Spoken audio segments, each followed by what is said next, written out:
السلام عليكم ورحمة الله وبركاته.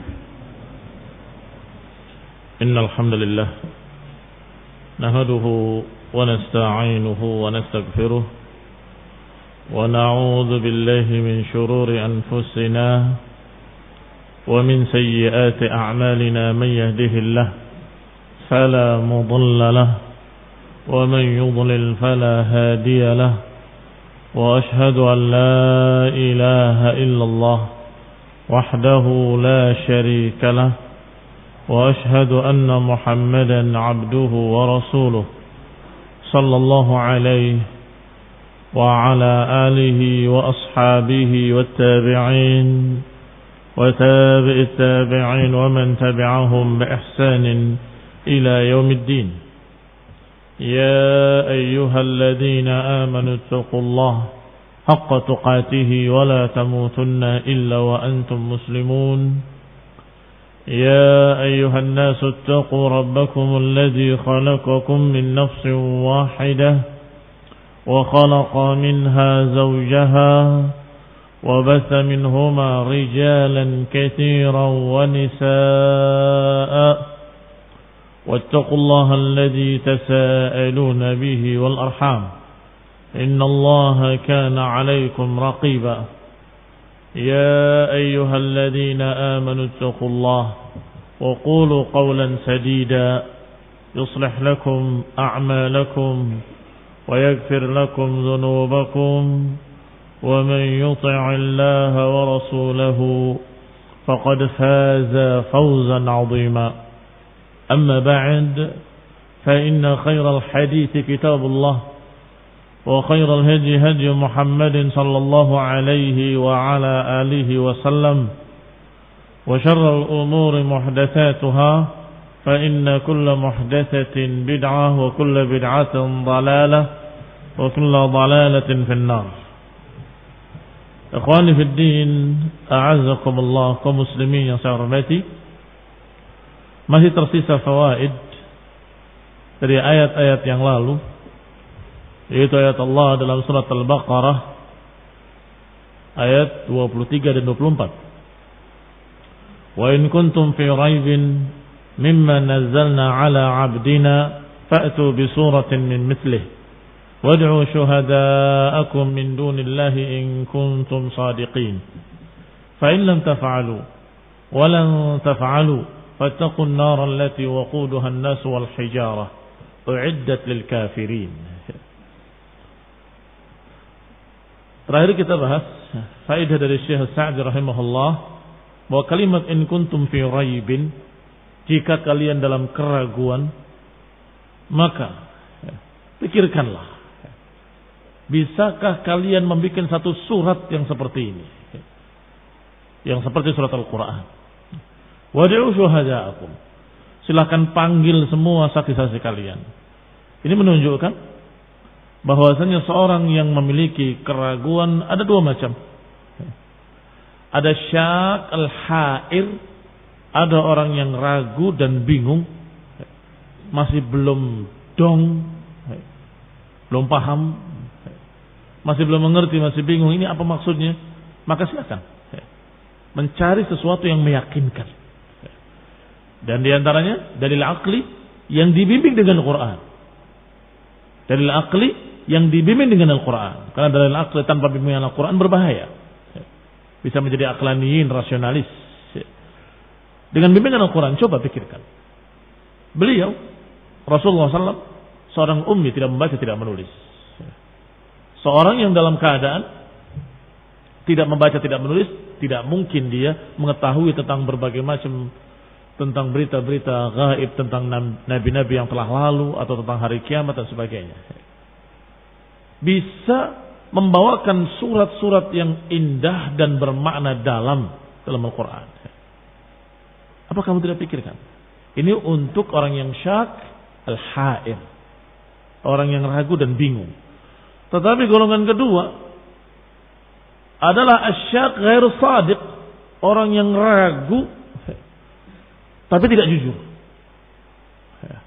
Artinya orang yang dalam keadaan meragukan alias tidak percaya.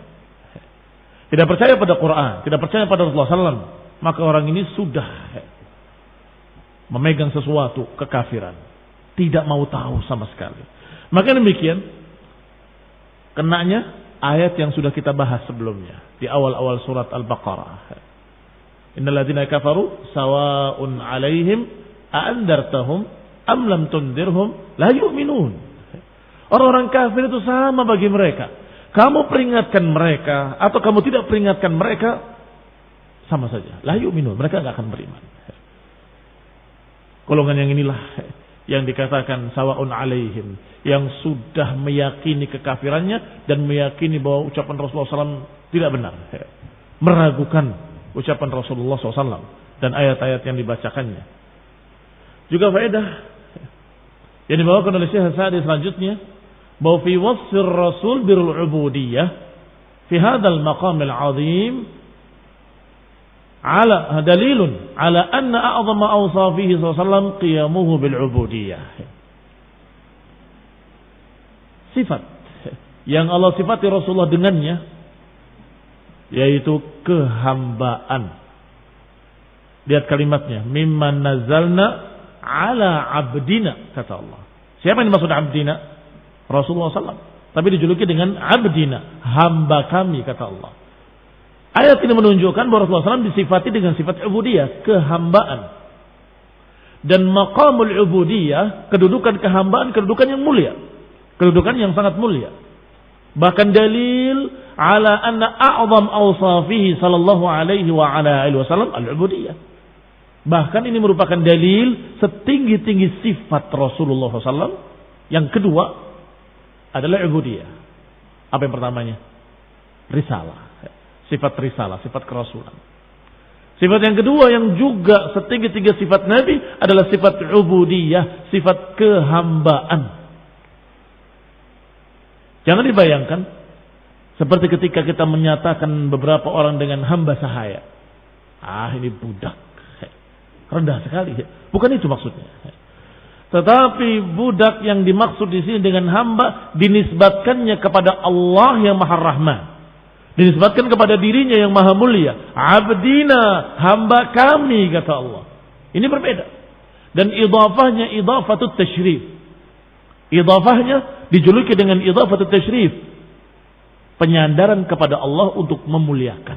Bukan hanya idhafatut tamlik. Bukan hanya idhafah dengan makna kepemilikan. Kalau idhafah dengan makna kepemilikan, semua manusia hamba Allah.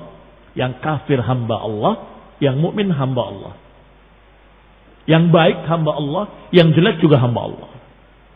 Semua manusia hamba Allah dengan makna kepemilikan, hamba milik Allah. Dan bedakan antara keduanya. Tetapi abdina bukan hanya sekedar idhafah tamlik, bukan hanya idhafah bermakna kepemilikan, tetapi idhafah dengan makna pemuliaan. Contoh lain. Rumah, seluruh yang ada di muka bumi ini milik Allah SWT. Dan boleh dikatakan semuanya rumah Allah SWT. Tetapi ketika dikatakan Baitullah, hanya masjid. Kenapa demikian? Karena masjid memiliki keistimewaan tersendiri, dimuliakan, dikhususkan untuk ibadah kepada Allah Subhanahu wa taala, maka dikatakan rumah Allah. Dan lebih khusus lagi, Baitullahil Haram, hanya Ka'bah. Tidak semua masjid.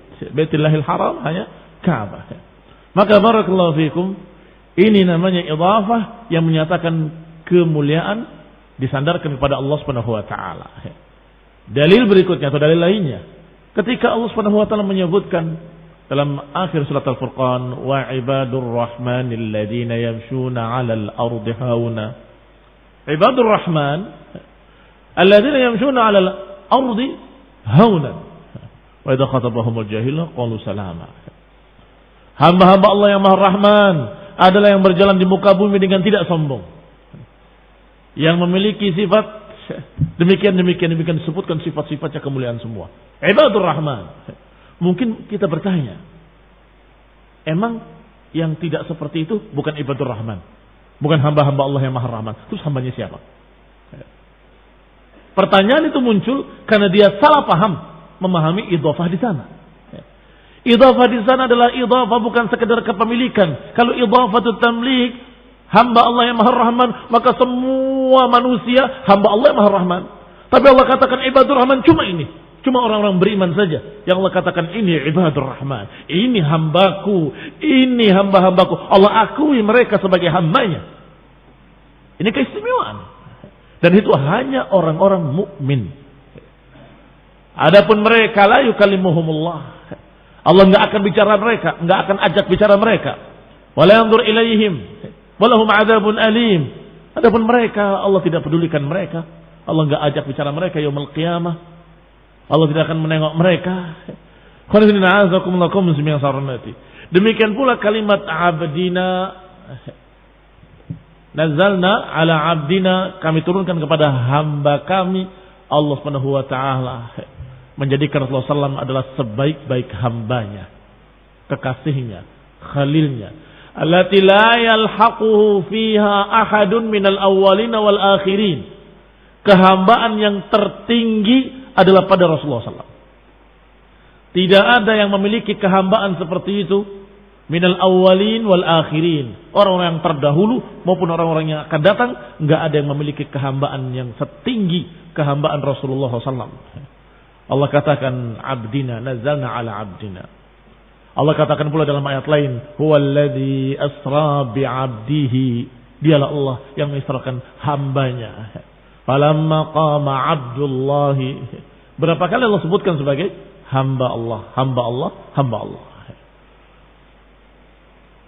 Yang berikutnya,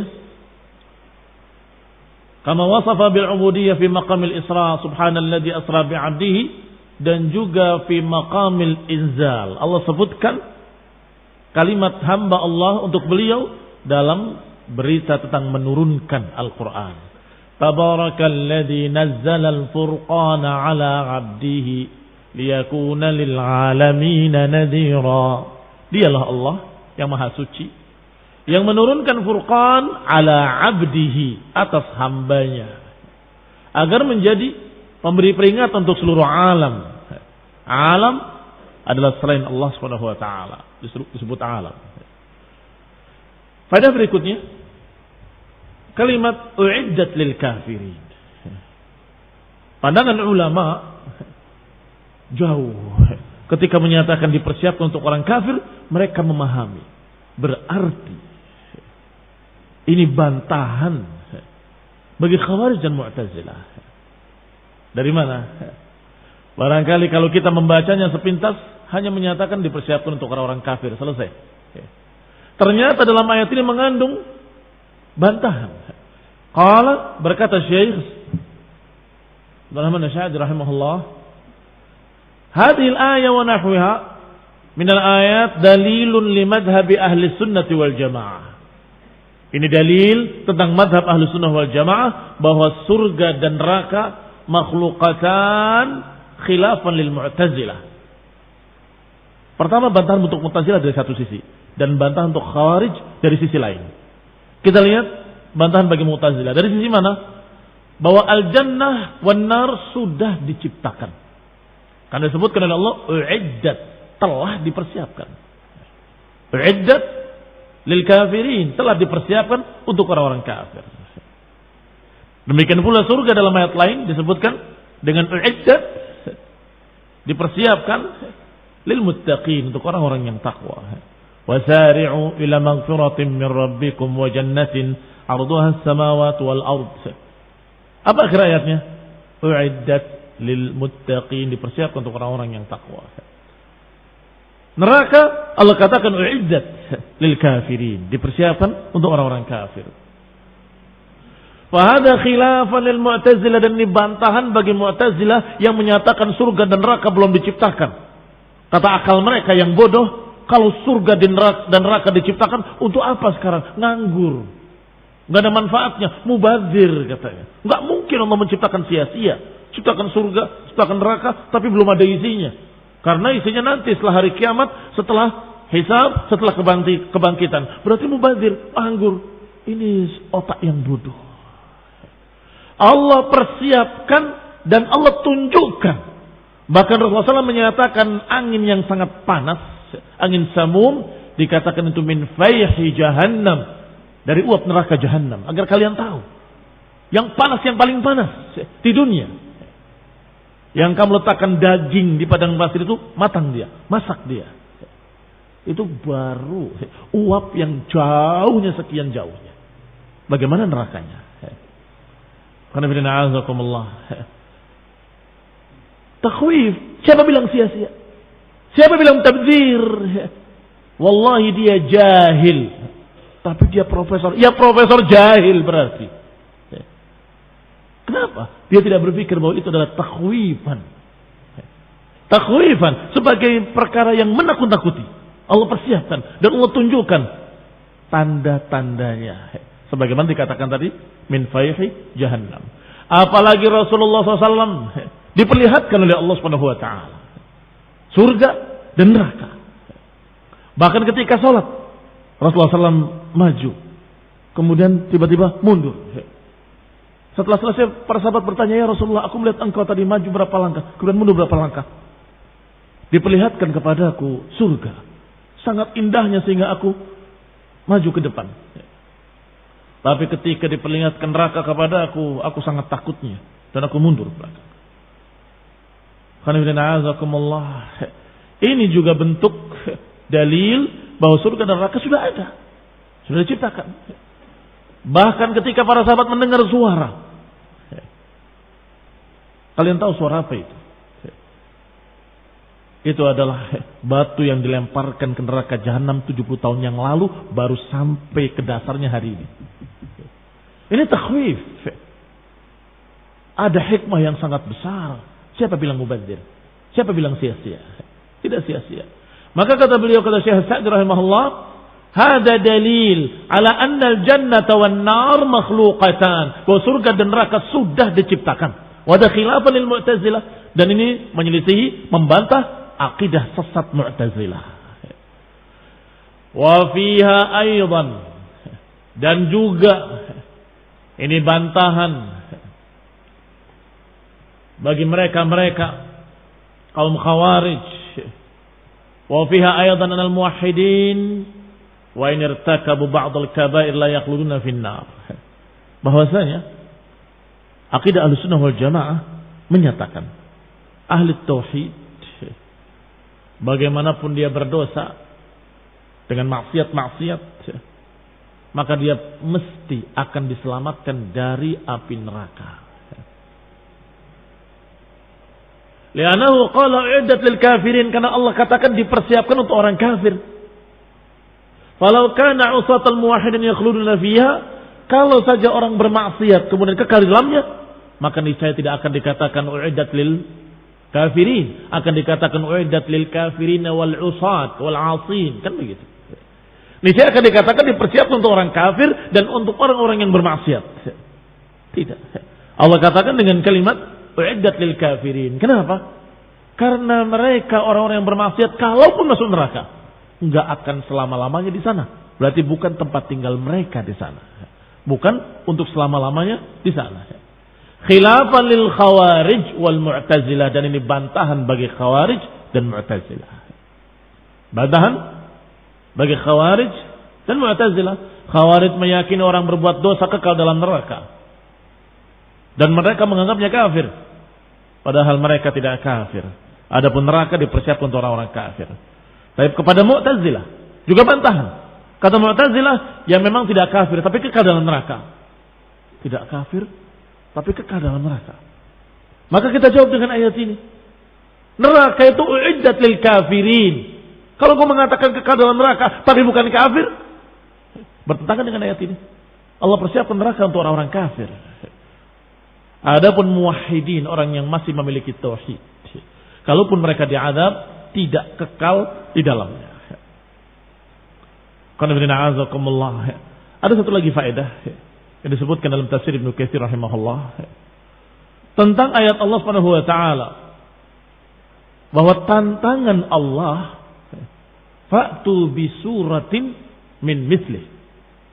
Suratin dengan nakirah, maka dia ta'um, dia am, mencakup semua surat. Silakan datangkan satu surat pun Berarti surat yang mana saja? Mau yang seperti surat ini, surat apa saja? Yang panjang ataupun yang pendek? Jangan berkata ketika membuat surat pendek, itu yang pendek. Pendek pun gak bisa mereka. Gak bisa. Membuat surat yang pendek seperti Inna a'tainakal kautsar atau surat Al-Ikhlas atau surat, gak bisa mereka. Gak akan bisa seindah, sebagus dan isinya sepadat Al-Quran. Gak akan bisa. Yang panjang maupun yang pendek. Dan ini sebagai bantahan bagi mereka yang menyatakan maksudnya surat yang panjang. Oh, yang pendek sih gampang. Lah, yang panjang dan pendek semuanya. Karena kalimatnya fa'tu bi suratin. Datangkan satu surat saja. Kalimat suratin dengan nakirah ini menunjukkan umum, menunjukkan am. Yang panjang ataupun yang pendek, yang 3 ayat saja silakan. Kalau bisa. Jangan meremehkan ayat-ayat pendek dalam Al-Quran atau surat-surat pendek dalam Al-Quran. Kata Imam Syafi'i rahimahullah tentang wal 'asr. Innal insana lafi khusr illa alladziina aamanu wa 'amilus shalihat wa tawassaw bil haqqi wa tawassaw bis sabr. Apa kata Imam Syafi'i? Law ma nazalat illa hadhihi surah lakafathum. Kata Imam Muhammad bin Idris Asy-Syafi'i rahimahullah. Kalau tidak turun surat Al-Quran kecuali surat ini saja, satu surat saja, lakafathum, niscaya cukup. Saking luasnya makna wal 'asr. Dinukil oleh Ibnu Katsir rahimahullah, ucapan Imam Syafi'i, "Lau tadabbara an-nas fi suratil 'asr." Kalau mereka mau tadabbur, mempelajari isi yang terkandung dalam surat Al-'Asr, maka niscaya kamu akan tahu bahwa surat ini cukup buat mereka. Lakafathum. Law ma nazalat hadhihi surah, law ma nazalat illa hadhihi surah.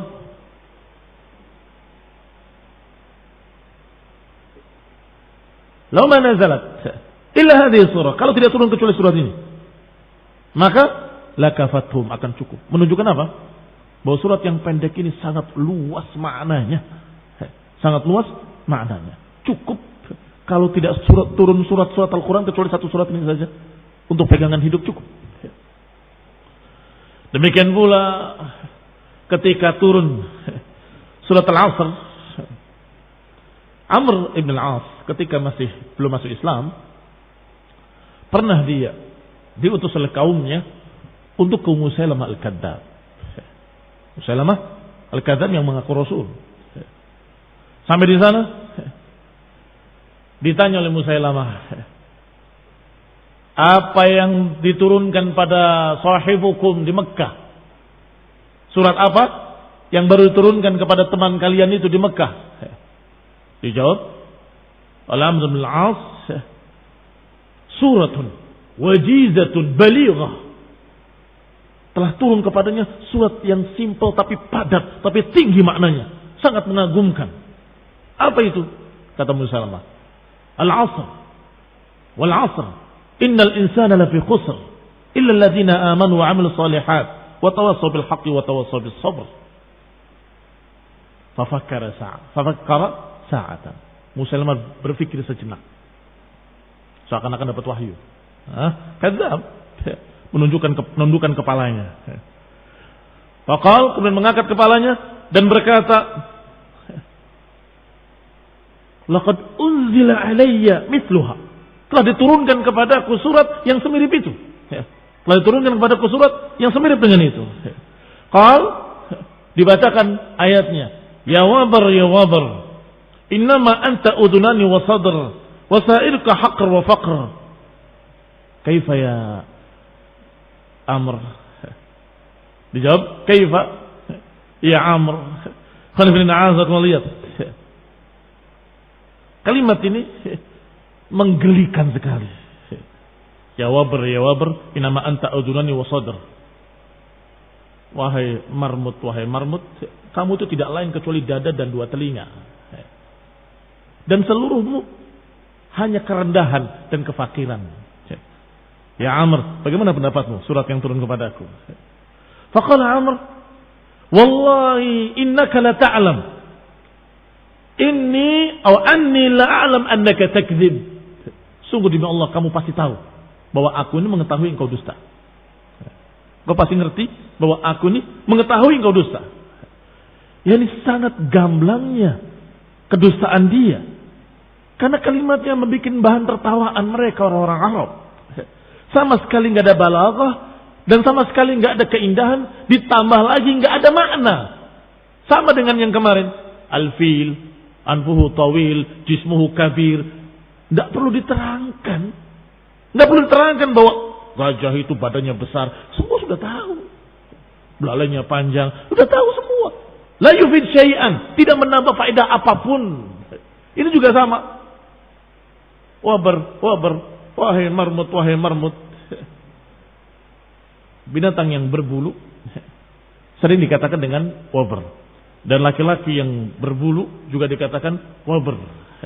Maka dikatakan dalam pepatah al-wabar minal jamal. Al-wabar minal jamal.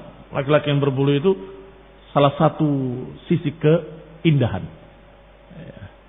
Yani kalau ada jenggotnya itu sudah ganteng. Apalagi plus yang lainnya. Nah, tapi kalau nggak ada satu sisi dia kurang. Tinggal sisi lainnya. Ini sama sekali la yufid syai'an. Tidak memberikan faedah apapun. Siapa yang tidak tahu? Kalau itu adalah makhluk yang rendah, yang hina, yang nggak ada apa-apanya, semua sudah tahu. La yufid syai'an. Maka Amr menyatakan, demi Allah aku tahu bahwa engkau itu berdusta. Dan kau pasti tahu bahwa aku ini tahu engkau berdusta. Wasyahid, yang menjadi syahid dari kisah ini adalah bahwa ayat yang pendek pun nggak bisa ditiru. Nggak bisa ditiru. Dan nggak bisa orang menandingi ayat Al-Quran. Fa'atu bi suratin min mithlih adalah amun sifatnya. Umum pada semua ayat-ayat surat-surat Al-Quran. Silakan bikin surat apa saja. Kalau dikatakan selanjutnya, ini ayat yang berikutnya berarti. Qala ta'ala wa basyiril ladina amanu wa 'amilus salihati anna lahum jannatin tajri min tahtiha al-anhar. Kullama ruziqu minha min thamaratin rizqan qalu hadha alladhi ruziqna min qabl wa utu bihi mutashabiha wa lahum fiha azwajun mutahharatun wa hum fiha khalidun. Kata Allah, wa basyiril ladina amanu. Beritakanlah kabar gembira. Lamma dzakara jaza'al kafirin, dzakara jaza'al mu'minin. Setelah Allah menerangkan balasan bagi orang-orang kafir, yaitu neraka yang disebutkan dalam Al-Quran atau disebutkan ayat sebelumnya, waquduhan nas wal hijarah, yang bahan bakarnya adalah batu-batu dan manusia. Kemudian Allah katakan, wa basyiril ladina amanu. Beritakanlah kabar gembira. Yang disebutkan jaza'al mu'minin. Setelah menyebutkan jaza'al kafirin, Allah sebutkan jaza'al mu'minin. Ahlul a'malis salihat. Diterangkan golongan orang-orang yang beramal dengan amalan yang saleh, dengan iman. Apa balasannya? Dan selalu seimbang ayat Al-Quran. Menyebutkan balasan kafirin, menyebutkan balasan mukminin. Disebutkan ancaman untuk orang kafir, disebutkan janji untuk orang-orang mukminin. Disebutkan tentang kebaikan-kebaikan bagaimana akibatnya, sebutkan kejelekan-kejelekan bagaimana akibatnya. Dikisahkan tentang orang-orang baik, dikisahkan pula tentang orang-orang jelek. Dikisahkan tentang Fir'aun wa Namrud, dikisahkan pula para anbiya. Ini juga salah satu tafsir makna masani dalam Al-Quran. Al-Quran disebut masani. Apa masani? Yang semuanya seimbang, dua. Ada kisah ini, ada kisah itu. Ada ancaman, ada janji-janji. Ada berita tentang orang kafir, ada berita tentang orang beriman. Ini dikatakan dengan masani. Kembali pada ucapan Syekh Sa'di rahimahullah. Yani orang-orang yang beriman, ahlul a'mal salihat, ala tariqatihi ta'ala fil Qur'an yajma' baina at-targhib wa tarhib. Dan ini adalah suatu sunnatullah dalam Al-Quran. Yaitu mengumpulkan antara targhib dengan tarhib. Targhib memberikan suatu kabar gembira agar semangat beramal saleh. Tarhib memberikan ancaman-ancaman agar jangan berani-berani beramal dengan amalan jelek. Liyakunal 'abdu raghiban rahiban khaifan rajia. Agar dengan keseimbangan targhib wa tarhib, keseimbangan janji-janji dan ancaman-ancaman, maka niscaya seorang hamba akan menjadi raghiban rahiban, berharap dan takut. Khaifan rajian, rasa takut pada Allah Subhanahu wa taala ada dan rasa harap juga ada. Sebab rasa harap tanpa rasa takut bahaya, akan sesat dia. Sebaliknya rasa takut tanpa rasa harap juga bahaya. Kalau rasa takut ada pada seseorang tetapi tidak punya rasa harap, apa jadinya? Putus asa. Putus asa. Sebaliknya, kalau rasa harap ada tapi nggak ada rasa takut, ya, seenaknya. Dia akan seenaknya beramal, gampang. Nanti juga kita diampuni. Kita berharap Allah ampuni kita. Ya. Berharap nggak punya rasa takut. Ya. Akan seenaknya dia hidup di dunia. Maka dengan keseimbangan at-targhib wa tarhib dalam Al-Quran, maka seorang hamba dengan bimbingan Al-Quran menjadi raghiban, rahiban, khaifan, rajian. Maka Allah katakan, basyir, beritakan kabar gembira. Ya ayyuhar rasul wa man qama maqamahu, wahai para rasul dan yang menduduki kedudukan rasul. Manhum yang yaqumu maqamar rasul? Para ulama. Al-ulama warasatul anbiya, pewaris para nabi. Maka mereka juga diperintahkan, basyir, beritakan kabar gembira kepada alladzina amanu, kepada orang yang beriman dengan qulubihim, dengan hati mereka, wa amilus salihat, yang beramal dengan amalan saleh, bijawarihim, dengan anggota badan mereka. Fasadaqu imanuhum bi'a'malihimus salihah, maka mereka membenarkan keimanannya dengan pengamalan-pengamalan ibadah atau dengan amalan-amalan saleh. Wa wasafat a'malul khair bis salihat, wa wasifat amalul khair bis salihat, dan amalan-amalan baik disifati oleh Allah dengan salihat. Lianna biha tasluh ahwal al-'abd, karena dengan amalan itu seorang hamba akan jadi baik. Apa maknanya saleh? Saleh maknanya yang memperbaiki atau yang menjadikan dia baik. Kenapa amalan saleh, amalan yang baik dikatakan saleh? Karena amalan itu akan menjadikan seorang hamba menjadi baik, baik di dunia dan baik di akhirat. Lianna biha tasluh ahwal al-'abd, karena dengannya keadaan seorang hamba akan jadi baik. Wa umuru dinihi wa dunyahu, urusan agamanya, urusan dunianya akan jadi baik. Wa hayatuhu dunyawiyah wal ukhrawiyah, kehidupan dunianya, kehidupan akhiratnya akan jadi baik. Wa yazulu biha anhu fasad al-ahwal, dan sebaliknya akan hilang dari dirinya segala macam kerusakan-kerusakan keadaan atau keadaan-keadaan yang rusak akan hilang. Fayakunu bidzalika minas salihin, maka akhirnya orang itu akan menjadi orang yang saleh. Maka amalannya disebut amalan saleh, karena menjadikan seorang hamba jadi saleh. Alladzina yasluhuna limujawaratir rahman fi jannatihi, yang akhirnya dia menjadi saleh, cocok untuk di sisi Allah dalam surga, untuk menduduki tempat di sisi Allah di dalam jannah. Sehingga makna saleh memang bermakna cocok. Tetapi jangan ditafsirkan ayat-ayat Allah dengan makna yang umum, hanya dengan lughah, hanya dengan bahasa. Akhirnya akan menyesatkan umat. Ada satu orang menafsirkan wal asri, innal insana lafi khusr illa alladziina amanu wa 'amilus shalihat. Ditafsirkan dengan sangat umumnya, bahkan gak dikaitkan dengan agama, dikaitkan dengan dunia. Semua manusia akan merugi kecuali yang beriman dan beramal saleh. Iman itu keyakinan, amal soleh amal yang cocok. Secara bahasa memang begitu. Soleh itu artinya cocok. Jadi semua orang akan rugi kecuali kalau dia punya keyakinan dan diikuti keyakinannya dengan amal yang cocok. Kamu yakin di laut ada ikan-ikan yang kamu bisa tangkap. Kamu amalkan amalan yang cocok. Kamu ambil kailmu, kamu ambil jaringmu, kamu berangkat untuk ke laut, ambil ikan, maka kamu gak rugi, kamu mendapatkan keuntungan. Sempit sekali. Sangat sempitnya. Tidak berbicara tentang iman kepada Allah, iman kepada Rasulnya, iman pada hari akhir. Nggak berbicara tentang iman yang dibahas dalam Quran wa Sunnah. Demikian pula amal salehnya. Hanya menyatakan amal yang cocok, amal yang cocok. Ini khonibidina'azakumullah. Dia dalam keadaan memiliki bahasa Arab tapi tidak memiliki din.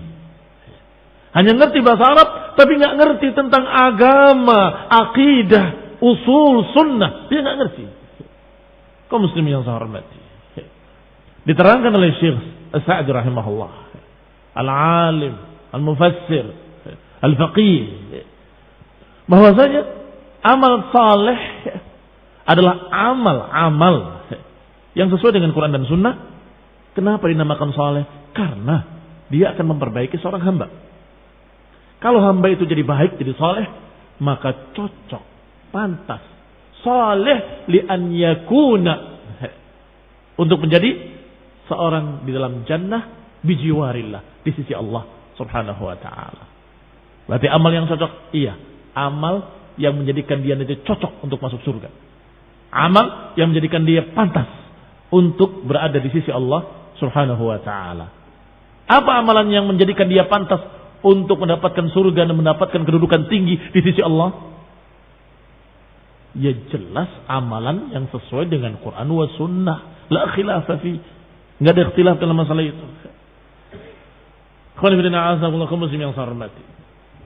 Setelah itu dikatakan, fabashshirhum anna lahum jannat.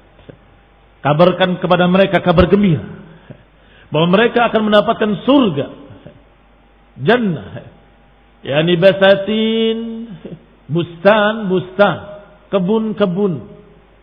Minal asjaril ajibah, dengan pohon-pohon yang sangat menakjubkan, dengan buah-buahan yang aniqah, yang mudah dipetik, wa dhillil mamdud, dengan naungan-naungan yang menjulur panjang, wal aghsan wal afnan, dengan ranting-ranting, dengan dahan-dahan yang memiliki buah-buah yang satu ranting buahnya memiliki sekian banyak rasa yang semuanya lezat.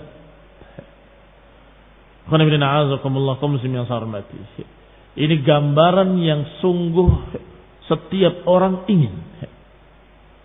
Setiap orang ingin mendapatkan jannah. Digambarkan oleh Allah Subhanahu wa taala, tajri min tahtihal anhar, mengalir di bawahnya sungai-sungai. Dan juga digambarkan tentang buah-buahan. Digambarkan tentang semua kenikmatan-kenikmatan dalam jannah. Dan ini perlu diberitakan. Bahkan diperintahkan oleh Allah dengan amr, basyir, beritakan kabar gembira. Insyaallah kita akan bahas lebih panjang pada kajian mendatang billahi taala. Wassalamu taufiq wal afiyah wal hidayah. Subhanakallahumma hamdika, la ilaha illa anta, astaghfiruka wa atubu ilaik. Wassalamu alaikum warahmatullahi wabarakatuh.